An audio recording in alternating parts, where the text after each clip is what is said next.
നമസ്കാരം. ഈ രണ്ട് ചിത്രങ്ങൾ കണ്ട് നിങ്ങൾ അതിശയിക്കേണ്ട. ഇപ്പോൾ കേരള രാഷ്ട്രീയത്തിലെ നിയമസഭാ തെരഞ്ഞെടുപ്പിന് മുന്നോടിയായുള്ള തർക്കങ്ങളും ചർച്ചകളും ഒക്കെ ഇങ്ങനെ കൊഴുക്കുന്ന ഘട്ടത്തിൽ വ്യത്യസ്തമായി ഉണ്ടായ ഒരു സംഘർഷത്തെക്കുറിച്ചാണ് ഞാൻ ഈ വീഡിയോയിൽ പറയാൻ പോകുന്നത്. അതിൽ ഈ രണ്ടു പേർക്ക് വലിയ പ്രസക്തിയുണ്ട്. കോൺഗ്രസിൽ നിന്നും പോയ ഒരാളും കോൺഗ്രസിലേക്ക് പോയ ഒരാളും തമ്മിലുള്ള സംഘർഷമാണ്. അഖിൽ മാരാർ കഴിഞ്ഞ ദിവസമാണ് കോൺഗ്രസിൽ നിന്നും BJP മുന്നണിയിലേക്ക് പോയത്, 2020 എന്ന പാർട്ടിയിലേക്ക് പോയത്. ഐഷ പോറ്റി CPM നിന്നും 15 വർഷത്തെ നിയമസഭാ ജീവിതം കഴിഞ്ഞതിന് ശേഷം, കഴിഞ്ഞ 5 വർഷം രാഷ്ട്രീയത്തിൽ നിന്നും മുക്തയായി ജീവിച്ച് അതിനുശേഷം വീണ്ടും നിയമസഭയിലേക്ക് മത്സരിക്കാനുള്ള ആഗ്രഹം വരികയും അങ്ങനെ കോൺഗ്രസിലേക്ക് പോവുകയും കൊട്ടാരക്കരയിൽ സ്ഥാനാർത്ഥി ആവും എന്ന് തീരുമാനിക്കപ്പെടുകയും ചെയ്തൊരു സാഹചര്യം ഉണ്ട്. അപ്പോഴാണ് കൊട്ടാരക്കരയിൽ കോൺഗ്രസിൻ്റെ സ്ഥാനാർത്ഥിയാകും എന്ന് വിചാരിച്ചിരുന്ന അഖിൽ മാരാർ എന്ന ബിഗ് ബോസ് വിന്നർ ആകെ ഞെട്ടിത്തെറിച്ച് അങ്കലാപ്പിലായത്. അദ്ദേഹം അങ്ങനെ BJP മുന്നണിയിലേക്ക് പോയി എങ്ങനെയെങ്കിലും NDA സ്ഥാനാർത്ഥിയായിട്ട് എങ്ങനെയെങ്കിലും കൊട്ടാരക്കരയിൽ സ്ഥാനാർത്ഥിയാവുക എന്നുള്ളതാണ് മൂപ്പരുടെ ലക്ഷ്യം. അങ്ങനെ ഒരു മത്സരത്തിനുള്ള വ്യത്യസ്തമായ ഒരു മത്സരത്തിനുള്ള അരങ്ങൊരുങ്ങിയിരിക്കുകയാണ്. ധനമന്ത്രി KN ബാലഗോപാലാണ് LDFൻ്റെ സ്ഥാനാർത്ഥി. ഈ സാഹചര്യത്തിൽ ഈ രണ്ടു പേർ, കോൺഗ്രസിൽ നിന്നും പോയ അഖിൽ മാരാരും കോൺഗ്രസിലേക്ക് വന്ന ഐഷ പോറ്റിയും തമ്മിലുള്ള വ്യത്യസ്തമായ ഒരു ഫൈറ്റ് അവിടെ രൂപപ്പെട്ടിരിക്കുകയാണ്. ആ ഫൈറ്റിൻ്റെ ഭാഗമായി അഖിൽ മാരാർ പറഞ്ഞൊരു ആരോപണമാണ് ഇപ്പോൾ പുതിയ ചർച്ചകളിലേക്ക് നയിച്ചത്. ആ ആരോപണം എന്താണ് എന്ന് നോക്കിയതിന് ശേഷം നമുക്കിതിൻ്റെ കൺക്ലൂഷനിലേക്ക് വരാം. അഖിൽ മാരാർ പറയുന്നത് ആയിഷ പോറ്റിയെ ദേവസ്വം ബോർഡിൻ്റെ പ്രസിഡന്റ് ആക്കാൻ ആലോചിച്ചിരുന്നുവെന്നും അത് പോറ്റി എന്ന ഒരു സ്വർണ്ണക്കള്ളക്കടത്തുകാരനെ പിടിച്ചതിന് ശേഷം, സ്വർണ്ണക്കൊള്ള കേസിൽ പ്രതിയായ ഒരാളെ പിടിച്ചതിന് ശേഷം ഈ പോറ്റി എന്നുള്ള വാക്ക് CPM ബുദ്ധിമുട്ടുണ്ടാക്കി, അതുകൊണ്ട് ആയിഷ പോറ്റി അങ്ങ് ഒഴിവാക്കിയെന്നും അങ്ങനെ അവർ ആ അധികാര കേന്ദ്രം കിട്ടാത്തത് കൊണ്ട് കോൺഗ്രസിലേക്ക് പോയി മത്സരിക്കാൻ MLA ആവാനൊക്കെ ആഗ്രഹിച്ച് പോവുകയാണ്. അങ്ങനെയാണ് അവർ കാലു മാറിയത് എന്നാണ് അഖിൽ മാരാർ പറയുന്നത്. ദേവസ്വം ബോർഡ് പ്രസിഡന്റ് ആക്കാമെന്ന് പറഞ്ഞ് പിണറായി വിജയന്റെ കയ്യിൽ നിന്ന് സമ്മതം മേടിച്ച് വന്നതിന് ശേഷം ഉണ്ണികൃഷ്ണൻ പോറ്റി അകത്താവുന്നതോടുകൂടി ഒരു പൊളിറ്റിക്കൽ നിയമനം, അതും വീണ്ടും ഒരു പോറ്റിയെ പിടിച്ച് ദേവസ്വം ബോർഡ് പ്രസിഡന്റ് ആക്കുന്നത് ശരിയല്ല എന്ന് പിണറായി വിജയന് തോന്നുകയും അങ്ങനെ ഐഷ പോറ്റിയെ ആ സ്ഥാനത്ത് തൽക്കാലം വെക്കണ്ട എന്ന് പറഞ്ഞപ്പോൾ പിണങ്ങി പഞ്ചായത്ത് തെരഞ്ഞെടുപ്പ് കഴിഞ്ഞതോടുകൂടി കോൺഗ്രസ് അധികാരത്തിൽ വരുമെന്ന് കണ്ട സമയത്ത് രാഷ്ട്രീയ പ്രവർത്തനം പൂർണ്ണമായി ഉപേക്ഷിച്ചു എന്ന് പറഞ്ഞ ഒരാൾ പൂർണ്ണമായും മറുകണ്ഠം ചാടി വരുമ്പോൾ അവരോടാണ് പോയി ചോദിക്കേണ്ടത് നിലപാടുണ്ടോ ഇല്ലയോ. പോറ്റി എന്ന വാക്ക് ജാതീയ അധിക്ഷേപമാണ് എന്നും പോറ്റി എന്നത് എൻ്റെ പേരിനൊപ്പം ഇല്ല, അത് പിന്നീട് കൂട്ടിച്ചേർത്താണെന്നൊക്കെ ഈ 10-20 കൊല്ലമായിട്ട് ആയിഷ പോറ്റി എന്ന് നാടുനീളെ വിളിക്കുമ്പോൾ ഒരു പ്രശ്നമില്ലാതിരുന്ന ആയിഷ പോറ്റി അതിൽ അസ്വസ്ഥയായി രംഗത്ത് വരികയും ചെയ്തിരിക്കുകയാണ്. ഈ ഘട്ടത്തിലാണ് എന്തൊക്കെയാണ് രണ്ടുപേരും തമ്മിലുള്ള സംഘർഷത്തിൻ്റെ പ്രധാന കാര്യം എന്ന് അഖിൽ മാരാർ ഫേസ്ബുക്കിൽ തന്നെ വിശദമായി ഈ സാഹചര്യത്തിൽ ഒരു പോസ്റ്റ് ഇട്ടിട്ടുണ്ട്. നമുക്ക് അഖിൽ മാരാറിൻ്റെ ഫേസ്ബുക്ക് പോസ്റ്റിൽ നിന്ന് തുടങ്ങാം. അദ്ദേഹം പറയുന്നത് 15 വർഷം ജില്ലാ പഞ്ചായത്ത് മെമ്പറും അതിൽ 5 വർഷം ജില്ലാ പഞ്ചായത്ത് പ്രസിഡന്റും 15 വർഷം MLAയും. ഐഷ പോറ്റിക്ക് ഈ ഭാഗ്യം ലഭിച്ചത് താഴെത്തട്ടിൽ ഇടത് അനുഭാവികളും കമ്മ്യൂണിസ്റ്റ് രാഷ്ട്രീയ പാർട്ടി പ്രവർത്തകരും ഒഴുക്കിയ വിയർപ്പിൻ്റെ ഫലമാണ്.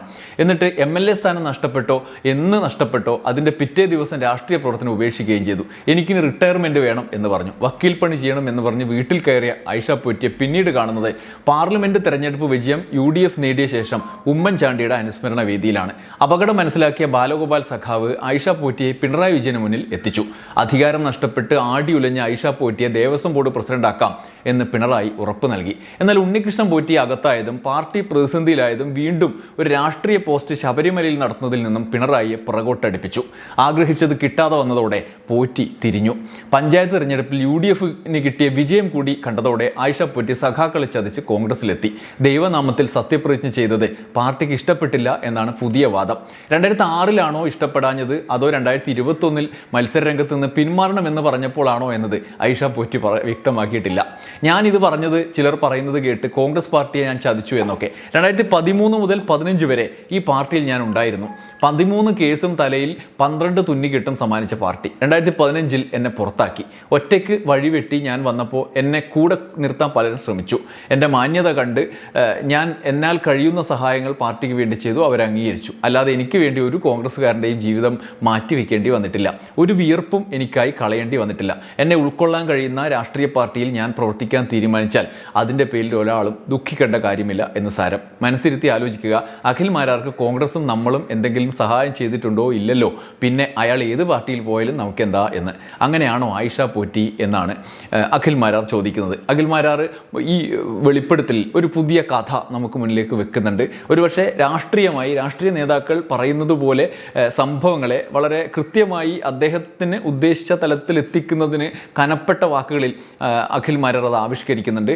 അത് അദ്ദേഹത്തിൻ്റെ ആയിഷ പോറ്റിയോടുള്ള വിരോധം എന്നുള്ളതിനപ്പുറത്ത് അദ്ദേഹം സ്ഥാനാർത്ഥിയാകാൻ പോകുന്ന ഇടത്തെ എതിർ സ്ഥാനാർത്ഥി എന്നുള്ള നിലയിൽ ആണ് അദ്ദേഹം ആവിഷ്കരിച്ച് അവതരിപ്പിക്കുന്നത് എന്നുള്ളതാണ് ശ്രദ്ധേയമായ കാര്യം. അതുകൊണ്ട് തന്നെ ഇത്രയും കാലം വളരെ ശ്രദ്ധേയമായി മാധ്യമങ്ങൾക്ക് മുന്നിൽ CPM-നെ എതിരായി നിന്ന് അവിടെ നിന്ന് മാറിപ്പോയ ഒരാൾക്ക് കിട്ടിയ പ്രാധാന്യം ആയിഷ പോറ്റിക്ക് ഇവിടെ നഷ്ടപ്പെടുകയാണ്. അതിനനുസരിച്ചിട്ടുള്ള ഒരു അറ്റാക്ക് ആദ്യമായി ആയിഷ പോറ്റി നേരിടേണ്ടി വരികയാണ്. അത് അവരുടെ തന്നെ വാദങ്ങളെ യുക്തിസഹമായി ചേർത്ത് വെച്ച് അഖിൽ മാരാർ അവതരിപ്പിക്കുന്നു. എനിക്ക് 15 വർഷം MLA ആയതിനു ശേഷം എനിക്ക് 5 വർഷം ഒരു കാറ് പോലും പുറത്തിറങ്ങാൻ പാർട്ടി തന്നില്ല എന്നുള്ള പരിദേവന നമ്മുടെ മുമ്പിലുണ്ട്.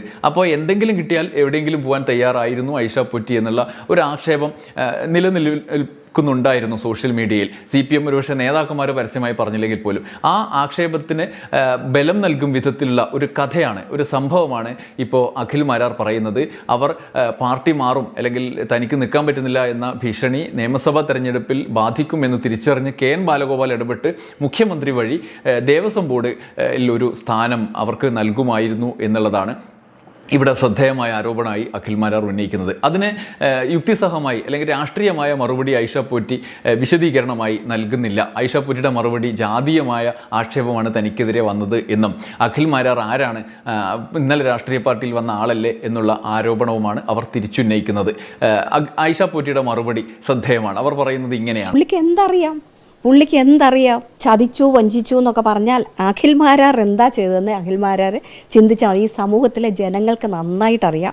ആയിഷ പോറ്റിയെ അറിയാം എന്താണെന്നുള്ള ഈ നാട്ടിലെ മുഴുവൻ ജനങ്ങൾക്കും അറിയാം, ഇവിടുത്തെ മാധ്യമങ്ങൾക്കും അറിയാം. അതൊക്കെ എത്ര വർഷം കൊണ്ടേ നമ്മളെ കണ്ടുകൊണ്ടിരിക്കുന്ന ഞാൻ എന്താണെന്നും എങ്ങനെയാണെന്നും അറിയാം.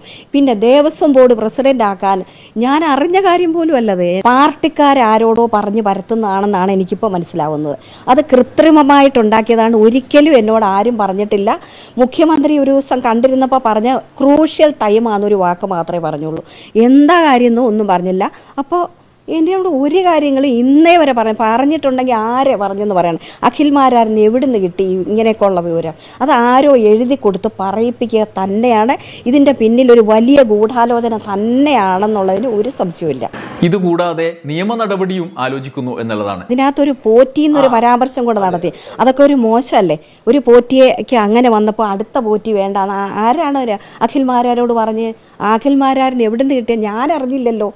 എന്നെ ശരിക്കും പറഞ്ഞാൽ വളരെ മോശപ്പെട്ട ഒരു കാര്യമാണ്. അത് എന്താ വേണ്ടതെന്ന് ആലോചിച്ചിട്ട് ചെയ്യും. അഖിൽ മാരാരുടെ ആക്ഷേപത്തിന് ജാതീയമായ ആക്ഷേപമാക്കി ചിത്രീകരിക്കാനുള്ള സാധ്യതകളൊന്നുമില്ല. സാധാരണ അയിത്തജാതിക്കാർക്കെതിരെ ആക്ഷേപ രൂപത്തിൽ ജാതി പ്രയോഗം നടത്തുമ്പോഴാണ് അത് ജാത്യധിക്ഷേപം ആകുന്നത്. നിയമപരമായി അങ്ങനെയാണ് അംഗീകരിക്കപ്പെട്ടുള്ളത്. അല്ലാതെ ജാതീയമായ പ്രിവിലേജുകൾ അനുഭവിക്കുന്ന വരേണ്യ ജാതി പേരുകളെ ജാത്യധിക്ഷേപത്തിൻ്റെ ഭാഗമായി വിളിക്കുന്നതിനെ അങ്ങനെ ചിത്രീകരിക്കാൻ കഴിയില്ല നിയമപരമായി. അങ്ങനെ ശ്രമിക്കുന്നുണ്ട്, ചില ഹിന്ദുത്വവാദികളൊക്കെ ശ്രമിക്കുന്നുണ്ട് എന്നുണ്ടെങ്കിൽ പോലും. എന്നാൽ അതിൽ നിന്ന് വ്യത്യസ്തമായി ഇപ്പോൾ ഒരു ആരോപണം കോൺഗ്രസിലേക്ക് പോയ ആയിഷ പോറ്റി നടത്തുന്നുണ്ട് എന്നുള്ള ഒരു കാര്യമാണ് ഇതിൽ നിന്ന് വ്യക്തമാകുന്നത്. എന്തായാലും അഖിൽ മാരാർ ആയിഷ പോറ്റി തർക്കം ഇനി അങ്ങോട്ട് കടക്കും. ഈ ചിത്രത്തിൽ കൊട്ടാരക്കരയിലെ നിയമസഭാ തെരഞ്ഞെടുപ്പ് ചിത്രത്തിൽ KN ബാലഗോപാൽ സ്ഥാനാർത്ഥിയായി പ്രഖ്യാപിക്കപ്പെട്ടില്ലെങ്കിലും അദ്ദേഹത്തിൻ്റെ 2ാമത്തെ ടേമാണ്, അദ്ദേഹം തന്നെ സ്ഥാനാർത്ഥിയാവും എന്നാണ് നിലവിലെ സാഹചര്യമുള്ളത്. ബാലഗോപാൽ കടന്നു വരുന്നതിന് മുമ്പ് തന്നെ കൊട്ടാരക്കരയിൽ ആയിഷ പോറ്റി അഖിൽ മാരാർ തർക്കം പുതിയൊരു രാഷ്ട്രീയ ചർച്ചയ്ക്കും നിയമസഭാ തെരഞ്ഞെടുപ്പിന് മുന്നോടിയായിട്ടുള്ള തർക്കത്തിനും വഴിതെളിക്കുകയാണ്. അവിടെ KN ബാലഗോപാൽ ഇനി കടന്നു വരുമോ, അപ്രസക്തമാകുമോ, അദ്ദേഹം വന്നാൽ അതിന് മേലെ ഇരിക്കുമോ എന്നൊക്കെയാണ് രാഷ്ട്രീയം ശ്രദ്ധിക്കുന്ന ആളുകൾ ആകാംക്ഷയോടെ ഇനി ഉറ്റുനോക്കുന്നത്. നന്ദി, നമസ്കാരം.